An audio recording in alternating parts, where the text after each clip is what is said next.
Assalamualaikum warahmatullahi wabarakatuh. Sugeng Rahayu, Wilujeng Rahayu. Semoga keselamatan dan ketenangan senantiasa menyertai kita dari alam nyata hingga alam yang tak kasat mata. Salam sejahtera bagi semesta dan cahaya petunjuk bagi yang senantiasa mencari makna. Salawat dan salam tetap tercurahkan kepada junjungan kita Nabi besar Muhammad Shallallahu Alaihi Wasallam. Mari sahabat kita ucapkan atau tuliskan di kolom komentar. Allahumma shalli ala Sayyidina Muhammad wa ala ali Sayyidina Muhammad. Semoga dengan ucapan atau tulisan sholawat tadi, kita semua mendapatkan pertolongan beliau di akhirat nanti. Amin. Baik, mari kita simak kisah yang penuh makna ini. Di sebuah desa kecil yang tersembunyi di kaki Gunung Ciremai, hidup seorang penari sakral bernama Feni. Sejak kecil, ia telah mewarisi ilmu tari dari sang ibunda, seorang penari yang dipercaya masyarakat untuk membawakan tarian pemanggil hujan dan penolak bala. Namun, Feni berbeda. Gerakannya seperti menyatu dengan alam. Setiap langkah kakinya seperti menggetarkan tanah, dan setiap gerakan tangannya seolah berbicara dengan langit. Malam itu, langit begitu gelap. Bulan seakan enggan menampakkan dirinya. Namun, di pelataran panggung bambu yang sederhana, Feni berdiri dalam balutan kain putih, rambut disanggul tinggi, dan mata terpejam. Ia menari, diiringi suara gamelan yang pelan dan mengayun seperti nyanyian angin malam. Para tetua desa menonton dengan khidmat. Warga desa berkerumun diam, seolah waktu terhenti. Tarian itu bukan tarian biasa. Ia menari dalam rangka peringatan malam purnama kelahiran tokoh penjaga tanah Sunda yang konon katanya selalu hadir tanpa diundang. Di tengah tarian, tubuh Feni terhenti. Ia membuka matanya perlahan dan menatap ke arah barat. Nafasnya tertahan, bibirnya bergetar. Suaranya pelan, namun tajam menusuk keheningan. Dia datang bukan untuk disembah, tapi untuk membangunkan jiwa-jiwa yang tidur. Dialah Kang Deddy Mulyadi. Orang-orang berbisik, nama itu bukan nama asing. Tapi tidak semua berani mengucapkannya dengan leluasa. Ia dikenal bukan hanya sebagai pemimpin, tapi penjaga pusaka, pemanggil akar-akar lama yang tertimbun pembangunan. Feni melanjutkan dengan suara lirih namun penuh getar. Bukan politisi, dia pewaris semangat Karuhun. Ia datang dari tanah yang kita injak, membawa cahaya di balik belangkon dan senyum tenangnya. Tapi di balik senyum itu, ada sesuatu yang tak semua mata bisa lihat. Langit bergemuruh pelan. Feni kembali menari, namun gerakannya berubah. Kali ini seperti menciptakan alur, menggambarkan sosok. Di setiap hentakan kakinya, seolah terukir jejak seseorang yang berjalan di antara dua dunia. Dunia modern dan dunia leluhur. Gerakan tangannya menuturkan kisah seseorang yang dihina karena kesederhanaannya, tapi diam-diam menanam akar di setiap desa yang dilaluinya. Penonton mulai resah. Beberapa bahkan mundur perlahan. Feni kini seperti menari bukan untuk mereka.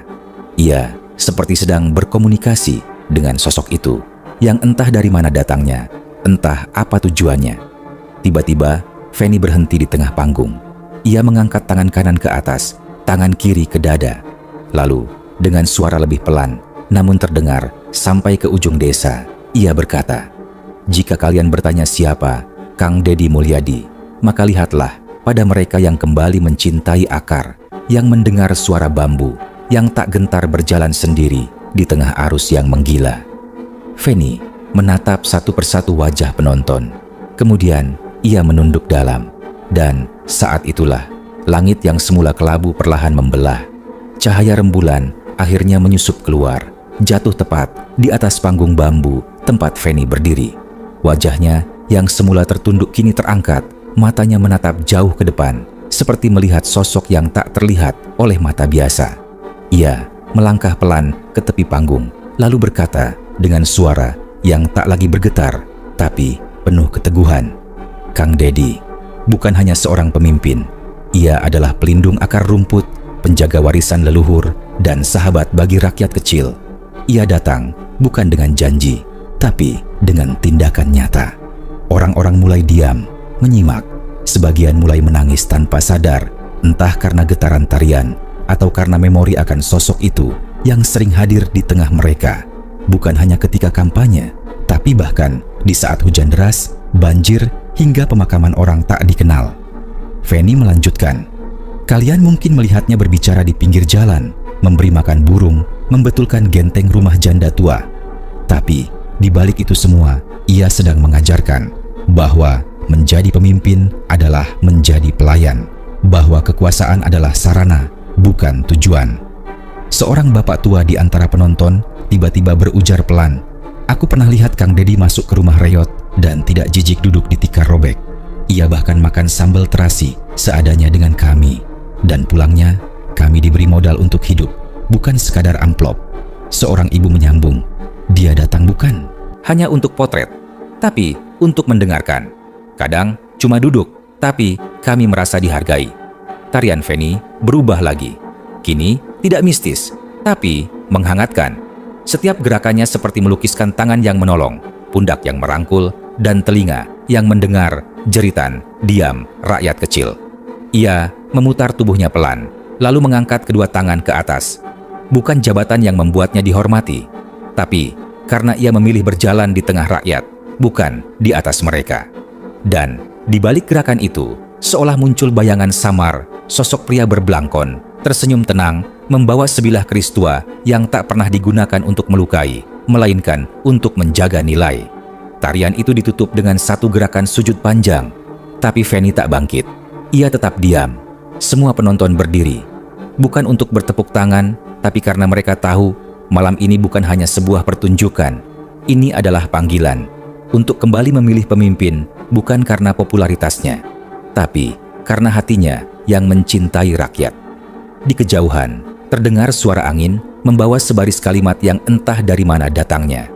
Pemimpin sejati adalah ia yang rela kehilangan kekuasaan demi menyelamatkan rakyat yang mencintainya dalam diam. Malam kembali sunyi, dan Feni masih menunduk, menanti. Mungkin menanti rakyat yang sadar, atau mungkin menanti sosok yang akan kembali. Angin malam bertiup lembut. Feni masih dalam posisi sujud, diam, seperti gunung yang tak bergeming. Tapi ada sesuatu yang berubah. Tanah tempatnya berpijak, seperti bergetar halus. Udara di sekelilingnya membawa harum kayu gaharu dan kemenyan tua. Para penonton menahan napas. Lalu, suara Feni terdengar lagi. Lembut, tapi kali ini seperti bukan berasal dari dirinya.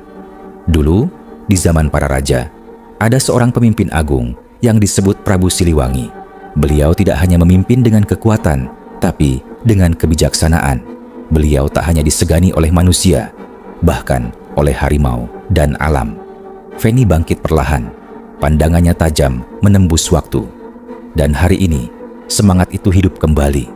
Ia melangkah ke tengah panggung, lalu menari dengan gerakan lambat, seolah menirukan langkah kaki sang Prabu yang gagah namun tenang. Suaranya melanjutkan, seraya tangan kirinya menggambarkan mahkota, dan tangan kanannya membentuk simbol bumi. Kang Dedi Mulyadi bukan sekadar pemimpin rakyat. Ia adalah titisan semangat Prabu Siliwangi. Ia tidak hanya datang membawa program, tapi membawa ruh perjuangan leluhur yang nyaris padam. Gamelan mulai berdenting pelan, mengikuti ritme langkah Feni yang kini menyerupai gerakan prajurit. Tapi bukan prajurit penjajah, melainkan prajurit penjaga budaya. Ia tidak membangun dengan beton semata, tapi dengan warisan nilai. Ia tidak mengajarkan rakyatnya untuk takut, tapi untuk bangga menjadi bagian dari tanah Sunda. Mata para penonton membesar. Ada yang mulai berbisik. Benarkah ia adalah yang disebut dalam ramalan Karuhun, yang akan mengembalikan kehormatan tanah ini tanpa mengangkat senjata? Feni mengangguk, seperti menjawab pertanyaan-pertanyaan itu dalam diam. Lalu ia berseru dengan suara yang kini membahana. Lihatlah, dimanapun ia berpijak, desa berubah hidup. Bambu kembali tumbuh subur. Anak-anak mulai mengenal lagi naskah Sunda kuno. Para petani dihargai, bukan dikasihani. Pemuda tidak lagi malu memakai iket atau sarung. Di langit, awan terbuka lebih lebar. Bulan utuh menyinari panggung. Prabu Siliwangi dulu berkata, barang siapa menjaga tanah ini dengan hati, akan diwarisi kekuatan gaib yang tak bisa dikalahkan oleh kekuasaan dunia. Dan lihatlah, Kang Dedi tidak meminta kekuatan itu, tapi karena ia menjaga, ia diberi. Tiba-tiba, Seekor burung elang melintas di atas kepala Feni. Tidak ada yang tahu dari mana datangnya, tapi semua diam. Sebab di tanah Sunda, itu adalah pertanda bahwa para leluhur sedang menyaksikan. Ia tak datang untuk diagungkan, ujar Feni, pelan tapi tegas. Tapi untuk membangunkan bangsa ini yang terlalu lama tertidur di bawah bayang-bayang orang lain. Tangannya menutup dada, tubuhnya membungkuk hormat. Kang Dedi bukan hanya gubernur, ia adalah penjaga. Ia adalah bayangan Prabu Siliwangi yang kembali bukan dengan tentara, tapi dengan kasih, budaya, dan keberanian untuk menjadi diri sendiri. Hening. Seseorang di tengah penonton berbisik pelan, hampir tak terdengar. Kalau benar, dia pewaris semangat Siliwangi, maka bukan cuma Jawa Barat yang akan terjaga, tapi seluruh tanah air akan kembali bangkit dari dalam. Namun, sebelum ada yang bisa menanggapi bisikan itu, Feni kembali menari. Kali ini pelan, seperti angin yang melintasi hutan tua.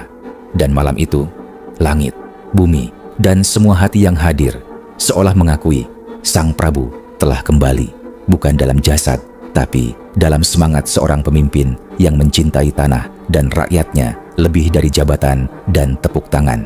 Langkah tarian Feni perlahan melambat. Gamelan pun ikut merunduk dalam nada. Ia berdiri di tengah panggung, membentangkan kedua tangannya seperti memeluk angin. Matanya tak lagi menatap langit, melainkan ke arah orang-orang yang menyimak sejak tadi. Mata mereka kini bersinar, seperti disadarkan dari tidur panjang. Lalu Feni berkata, suaranya jernih dan meyakinkan, "Saudaraku semua, aku bukan siapa-siapa, hanya seorang penari yang menari atas nama leluhur dan kebenaran. Tapi malam ini, aku menyampaikan apa yang kurasakan dengan jujur, bahwa Kang Dedi Mulyadi adalah pemimpin yang baik, bahkan sangat baik." Suara gemuruh hati rakyat mulai terasa. Feni melanjutkan, kini dengan nada yang lebih dalam, menyentuh. Beliau bukan orang yang duduk di singgasana dan melupakan siapa yang membangun tangganya. Ia turun, berjalan di pematang, mendengarkan jeritan yang tak terdengar oleh mikrofon. Ia hadir, bukan ketika kamera menyala, tapi saat rakyat menangis di tengah hujan dan lumpur. Feni memutar tubuhnya, seperti ingin menatap seluruh penjuru desa. Ia lalu berhenti dan menunjuk ke arah langit. Aku percaya, jika tanah ini ingin selamat, maka pemimpinnya haruslah seseorang yang mengerti tanah, mencintai alam, dan menghargai warisan budaya. Dan Kang Dedi, ia telah membuktikan itu, bukan dengan teori, tapi dengan langkah kaki. Seorang pemuda di tepi kerumunan berteriak pelan, "Apa dia pantas jadi pemimpin kami?" Feni mengangguk tanpa ragu. Bukan hanya pantas, tapi sudah saatnya. Ia mengangkat satu tangan tinggi-tinggi, seperti memberi isyarat restu leluhur. Jabatan bukanlah hadiah, itu amanah. Dan aku melihat, dalam diri Kang Dedi, ada jiwa Prabu yang tidak mencari jabatan, tapi dipanggil oleh sejarah. Rakyatlah yang seharusnya membangkitkan panggilan itu. Tiba-tiba angin bertiup lebih kencang. Lampu minyak bergoyang. Daun-daun berjatuhan perlahan, seolah alam ikut mengamini. "Kalau kau tanya kenapa aku menari malam ini," ujar Feni, "karena aku hanya ingin menyampaikan satu pesan dari para leluhur. Jika kau ingin melihat keadilan, kembalikan tampuk kekuasaan kepada orang yang mencintai rakyat, bukan yang mencintai kekuasaan." Kang Dedi adalah itu.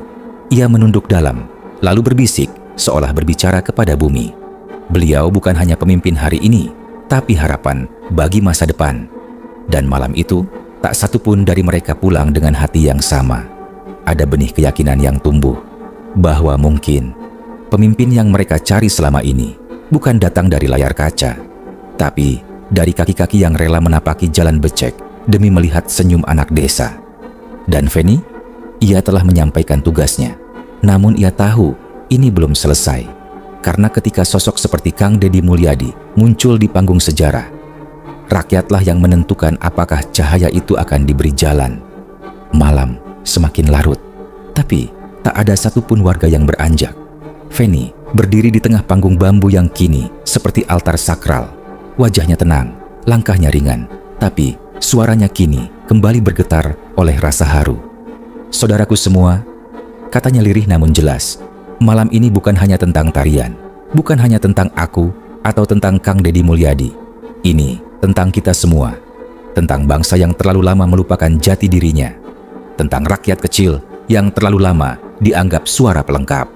Ia berhenti sejenak, memandang langit tempat bulan menggantung terang, lalu menunduk seolah memberi salam kepada tanah leluhur. Aku tidak mengatakan bahwa beliau sempurna, karena tak ada manusia yang sempurna. Tapi satu hal yang aku tahu, beliau mencintai rakyatnya. Beliau mencintai budaya. Beliau mencintai negeri ini lebih dari dirinya sendiri. Feni mengatupkan tangan di dada, matanya berkaca-kaca. Dan pemimpin seperti itu bukan untuk dipuja, tapi untuk dijaga. Karena jika kita abai, maka yang akan naik ke singgasana bukan mereka yang peduli, tapi mereka yang pandai bersandiwara. Suasana senyap. Beberapa orang menangis, bukan karena sedih, tapi karena merasa disentuh oleh kebenaran yang selama ini terpendam. Kita sedang berada di persimpangan. Apakah kita akan kembali pada kegelapan atau berjalan ke arah cahaya yang dibawa oleh orang-orang seperti Kang Dedi? Angin berhembus pelan, seolah menjawab. Feni kemudian berbalik, memberi salam terakhir, lalu melangkah turun dari panggung tanpa banyak kata. Tapi sebelum benar-benar pergi, ia menoleh sekali lagi dan berkata, "Jangan tunggu pemimpin menjadi malaikat, tapi pilihlah yang mau berjalan bersama rakyat, yang siap kotor, siap dicaci, tapi tetap melangkah demi kebaikan." Pesan moral untuk pemirsa bahwa pemimpin sejati bukan yang paling tinggi jabatannya, tapi yang paling dalam cintanya kepada rakyatnya. Jangan hanya memilih karena nama, wajah, atau suara lantang, tapi pilihlah karena hatinya hidup bersama rakyat kecil. Kebaikan tidak selalu datang dengan sorotan kamera. Ia kadang hadir lewat langkah sunyi orang-orang sederhana yang mau bekerja dengan hati. Jika kita ingin melihat negeri ini kembali mulia, maka mulailah dari memilih.